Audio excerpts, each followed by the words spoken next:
Good day, viewers. Welcome to another edition of 30 Minutes, the interactive program of Trust Television. My guest today is the Registrar General of the CAC, that is the Corporate Affairs Commission, the body that registers companies and other related matters. The CEO, that's the Chief Executive Officer, is Alhaji Garba Abubakar, who rose through the ranks and is currently occupying the CEO's position. Welcome to the program. Thank you for having me, Alhaji Manar. I know there have been a lot of new things in your office. I mean, since the signing of the amended law governing the work of the agency. I don't know whether you may need to appraise us of some of the big highlights, including things like just 2 people can now register a company. Thank you so much, Alhaji Manar. As some of our viewers may be aware, the Companies and Allied Matters Act was repealed and reenacted by the National Assembly. The law was assented to by Mr. President on the 7th of August of the year 2020. And the Commission was given the task to immediately commence implementation of the law. The process of gazetting the law took some time because under the Authentication Act, the clerk of the National Assembly had the responsibility to gazette the law. The final copy of the gazette was made available to us in November of 2020, and we immediately started work. To support the implementation, we needed to have regulations that will clearly spell out some of the requirements and processes for accessing our services. So a draft regulations was prepared, and the Honorable Minister of Industry, Trade and Investment, in record time, approved the regulations. So implementation actually started from the 1st of January 2021. The law has over a year now of the implementation. Yes, the law has introduced a lot of new initiatives to make the process of registration easier, faster, and more convenient to our customers. And a lot of some of the old provisions that were impacting on the ease of doing initiatives of the government had been removed. As we have said, it's not 2-man now. 1 man can own a company. But who is his company? I mean, not the company as in the entity, but I thought company implies more than 1 person. No, it doesn't necessarily imply. The distinctive characteristic of a company is it has its own legal personality separate from the members. It can own property in its own name. It can sue and be sued in its own name. So that individual, why a company is registered by an individual, that company for all intent and purposes is separate from him. The company can survive him. It can continue in perpetuity. After he has gone, his children, or one of his children, can continue with that company.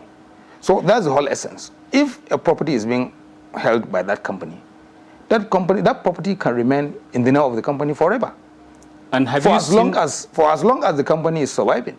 Have you seen a rush to register such companies? I mean, just single individuals registering, because previously there are some kind of strange bedfellows. People go into there's a lot of interest, particularly because of what you mentioned. Yes. What we observed, for most companies that you had 2 members, the second member was just added to satisfy legal requirements. Most often, he didn't even know how the company was being run. There was no financial contribution from him.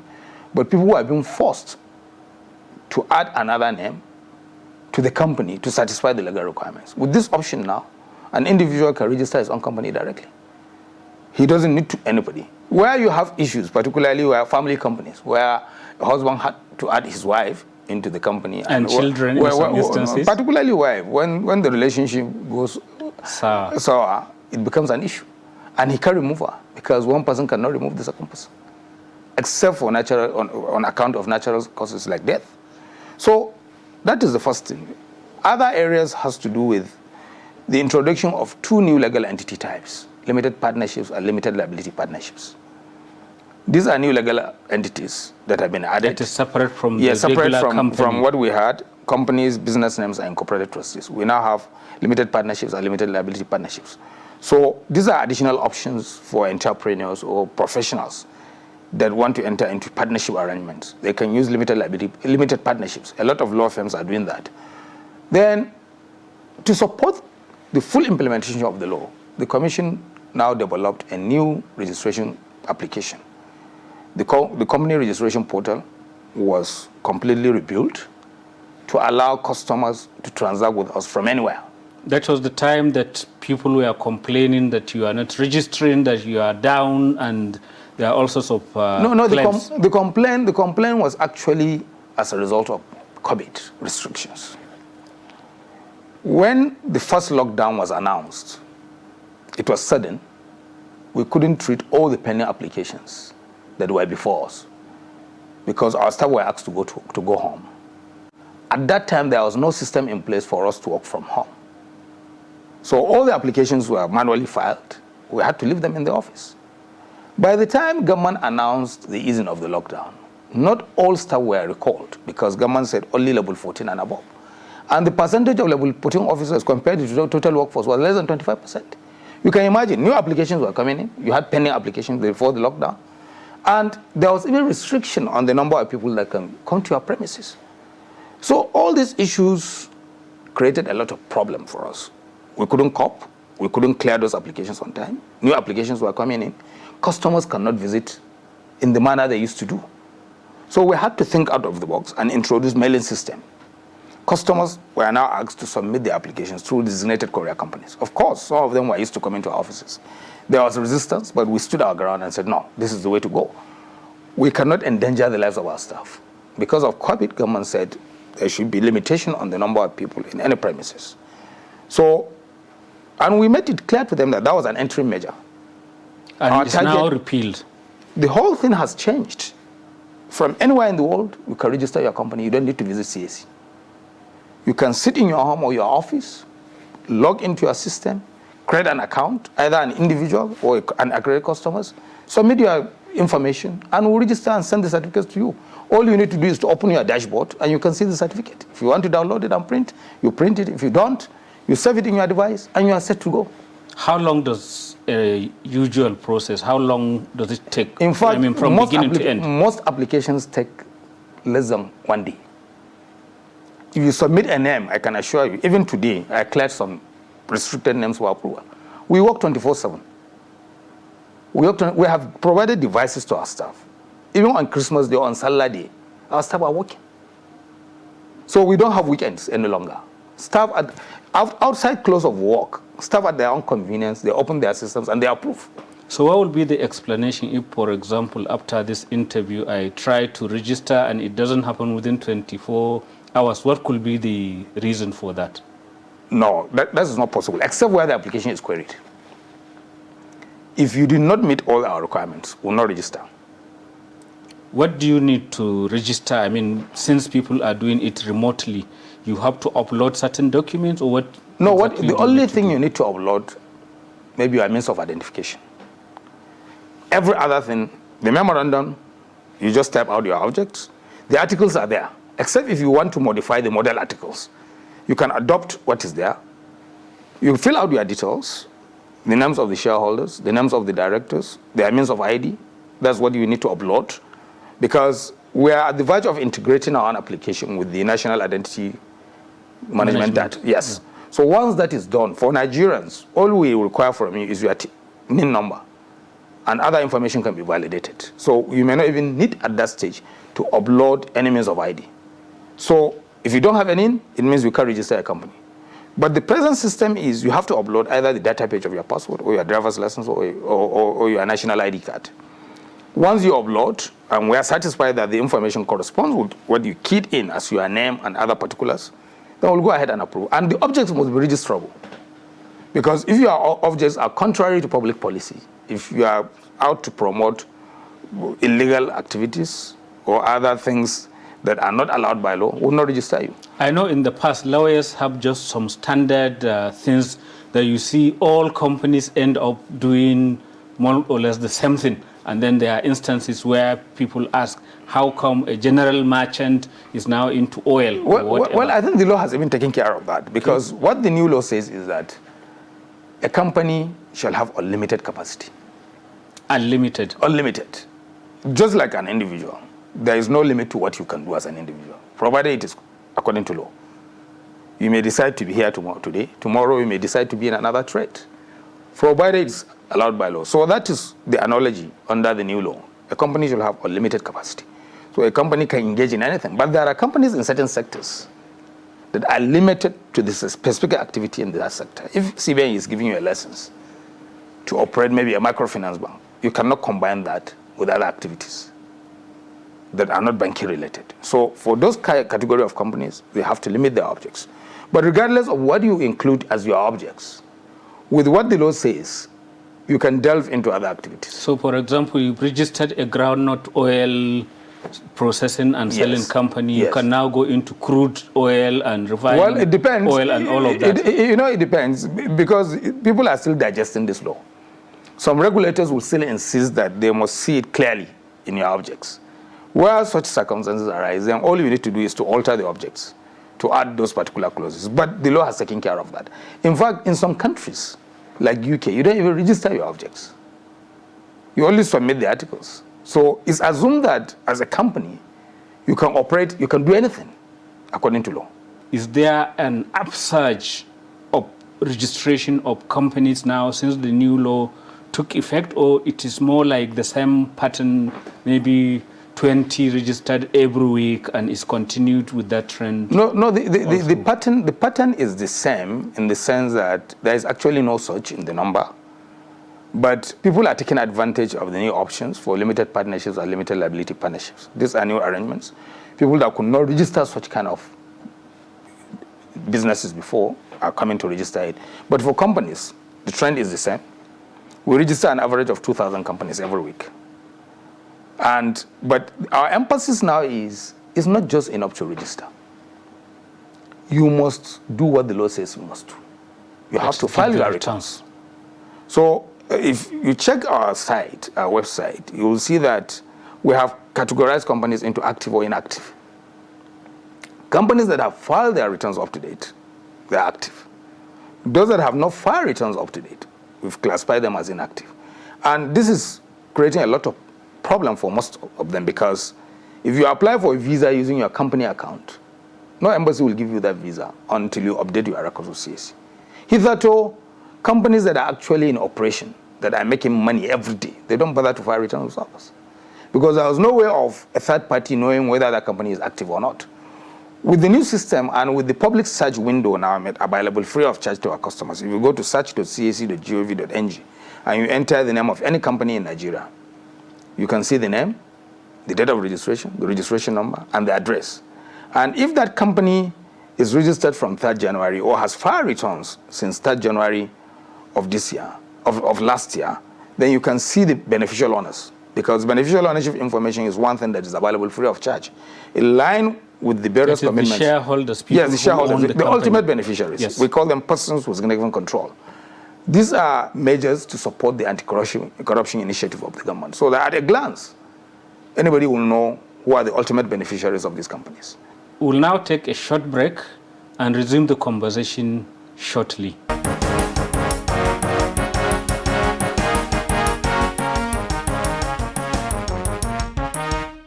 Welcome back. It is 30 Minutes, the interactive program of Trust Television.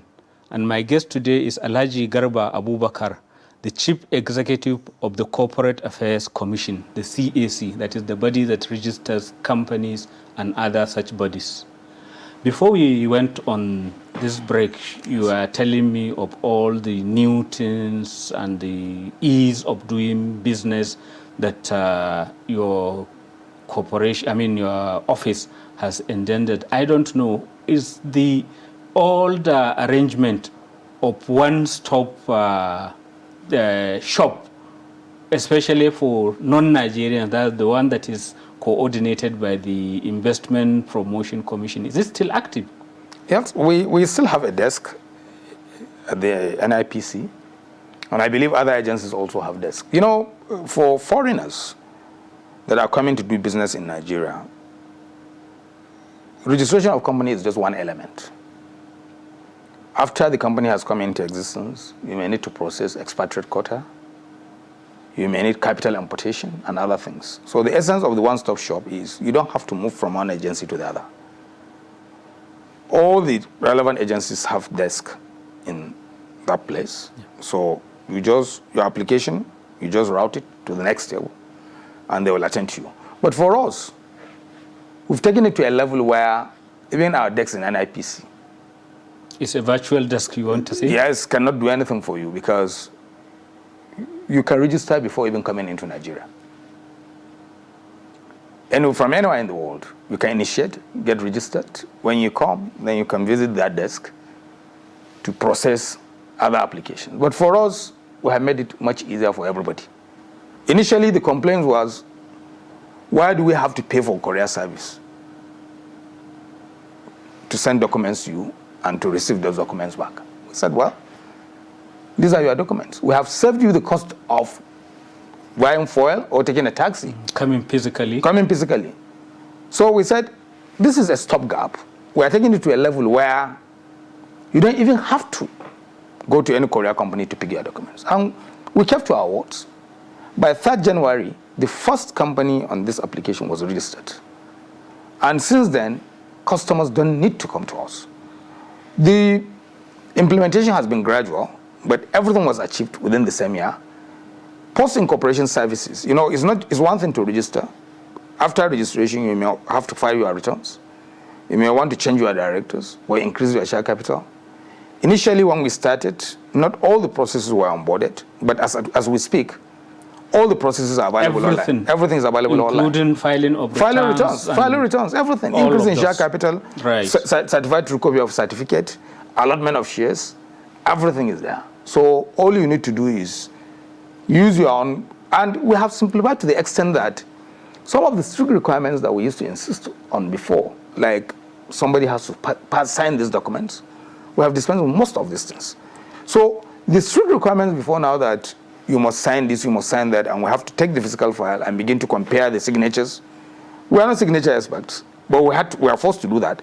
That has been taken care of now. And you are not facing any claims of forgery or, people who are pretending to be somebody, even if there is forgery, if somebody is account. Careless to have shared his username or password with another person, that's his responsibility. Our site is secured, and you have your own. When we give you the username, there is a password that you are supposed to change. Once you change it, you are set to go. If you are careless, you decide to share it, you take responsibility. So these are some of the things. What about younger Nigerians? Because as we know, majority of Nigerians are below a certain age, maybe under 35. What's the minimum age for somebody to register a company? No, once you are above 18, once you are 18 years and above, you can register a company. And if you recall, government recently, under the Survival Fund intervention, yes, government commissioned us to register 250 businesses free of charge for Nigerians. Every state except Lagos, Kano, and Abia had 6,606. Lagos had about 9,000, Kano almost the same number, and Abia because of their population. So most of the applicants for this registration were young people. What's the minimum amount of money you take for registration? If you are registering a business name, not a company, yes, you are paying 10,000 naira without any addition. And if you are registering directly, as I've told you, you don't need to pay any professional. Yes. Once you create an account on the portal as an individual, you can register directly, you get your results directly. You don't need to pay any intermediary.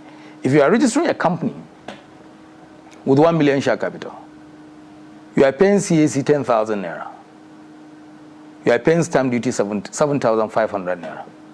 So the total amount you are paying is less than 20,000 naira. And 1 million is the minimum?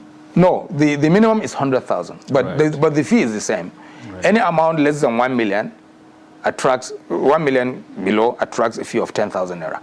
But for a private company, if your share capital is above 1 million, for every subsequent 1 million up to 500 million, the fee is 5,000 naira per million. But if it is a public company, the fee is twice that amount. The first 1 million is 20,000. Then subsequently, we pay 15,000. Sorry, you pay 10,000 up to 500 million. Then the reduction above 500 million is 25% reduction. So these were some of the measures the government introduced actually to reduce the cost of registration. But the major component of the cost had been the professional fees that is charged by lawyers, accountants, and chartered secretaries. So you've liberated people who want to register from the tyranny of professionals. You don't want to call their names. We're talking about ease of doing business. Yes.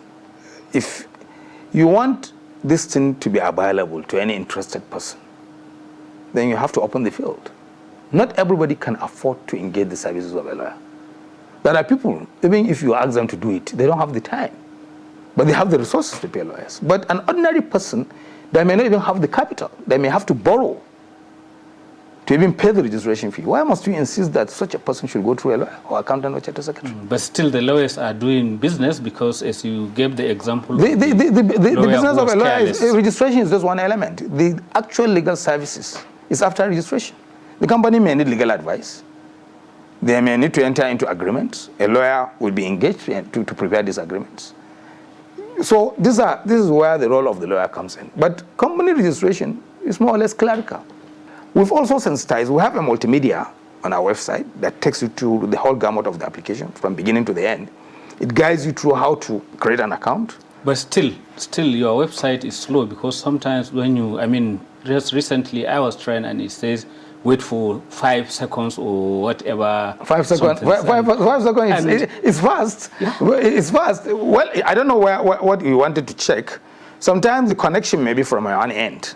If your internet is not effective, a lot of people don't understand this. It's a two-way traffic. Yes. So it may be my own issue. But your own is robust enough to cater for whatever number of people who want to get on your website at any given time. Particularly the public search window. That one is available. And the good thing about this system is since we started on 3rd January 2021, we've not had any downtime. We've not. So what about the money? I believe you are generating tons of money. No, it's not that tons. Yes, but they must be in billions. Well, our average revenue before 2020 was 12 billion. And do you hand it all over to the government? No, the law allows us to spend this money. All of it? On salaries, to run as running costs, and we're supposed to pay operating surplus to government after the financial year, after our accounts have been edited. For the first time in 2020, despite the challenges of COVID, we made an unprecedented revenue of about 20 billion for the first time.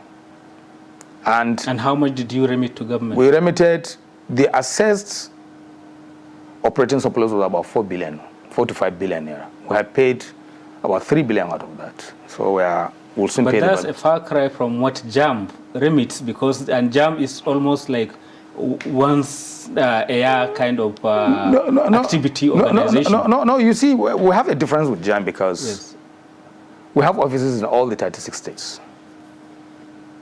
We have staff, about 1,200 staff. And you pay their salaries. We pay their salaries. You have to pay running costs. Money. Even electricity today, I can imagine how much you spend on electricity bills in this building. We have a complex in Abuja. We have 2 offices in Abuja. One is on 5, one in Metama. We have offices in all the 36 states, adequately equipped. You have to provide data for your staff to work at any time of the day. You have to maintain these offices, clean the offices, provide diesel where the power from the mains is not available. So all these things cost money. And you are generating lots of money. No. Compared to what other agencies are generating, this is insignificant. But still substantial. Well, it is to cover our costs, and until the year 2020, because of mind you, over the years, government had forced us to reduce our fees. In 2015, our fees were slashed by 50%. So as to encourage people to register. Not encourage, as part of the Ease of Doing Business initiative. So that actually affected us, and we had to think inwards, devise ways of improving the revenue. We were lucky. In 2020, we made about 20 billion. For 2021, we didn't make up to 20 billion, but we made about over 16 billion naira. So, and a lot of our revenue is determined by the activities in the economy. Certainly. Our major sources of income are new registration, increase in share capital, and registration of charges, that is mortgage and debentures. Banks have not been lending as before. So the revenue from registration of charges has reduced. And secondly, the fees payable for registration of charges had also been reduced by the KAMA 2020. From 1% for private companies and 2% for public companies, it has been reduced to 0.35%. So you can imagine the impact of that on the overall revenue of the commission. What we have done is to block all leakages. With the online system, all payments are made as transactions are happening. What we noticed was before now, when we were doing manual operations, customers were cloning. Lots of leakages. Some were cloning these receipts. We are recycling receipts. Some will escape. We try to check every receipt, but of course some will escape. So we had instances where one receipt was being used 4 to 5 times. With the new system, the system will not even allow you to proceed and to submit your application until your payment is verified. So that has actually helped to restore sanity into the system. Our target is we are forcing companies to comply with the filing of returns because you have no business. So you deregister those who... Well, the law has made the process of registration... deregistration easier? More cumbersome now. Right. Hitherto, if you have reasonable cause to believe that a company is not carrying business or in operation, you can just write to the company. If they respond, fine. If they don't respond, you send a second letter and you can strike them off. The law now says it must be 5 years. You have to wait for 5 years. There has to be 5 years of inactivity. But the law didn't say the 5 years will start from the promulgation of KAMA 2020. So if there is any company that has not done anything in the last 5 years, I think that's a good ground for us. We'll write to them. So, but the emphasis now is the status is actually helping to restore sanity. Nobody will agree to deal with you if your status is inactive. So that is a game changer. And we're hoping that a lot of companies are coming forward to update their records. So if every company is updating its records, and after the first update, they continue to do that annually, because if you update, after 18 months, if you do not file your next return, then it will go back to inactive. So we're hoping that companies will be up and doing, and the revenue will continue to grow. We know that government needs money, and we've been supporting government in every way possible. So we don't spend all this money on ourselves, as I've said. So whatever surplus we have, we pay to government. And government has also introduced new measures to actually instill discipline in the management of finances of these agencies. Unlike before, where you just wait till at the end of the year to pay the surplus. Now, a certain percentage of your revenue is taken on account of the operating surplus. So as you earn money, some amount is set aside. After the financial year end, a reconciliation will be made. If there is any difference to be paid, you pay. If you have a positive balance, then that will be carried forward. So that has actually restored sanity in the management of these agencies. Thank you very much for that enlightenment on the activities of your organization. Thank you. Viewers, Thank you for having me. We've come to the end of this edition of 30 Minutes. And our guest has been the Chief Executive Officer of the Corporate Affairs Commission, Alhaji Garba Abubakar. Thank you. Thank you for having me. Thank you.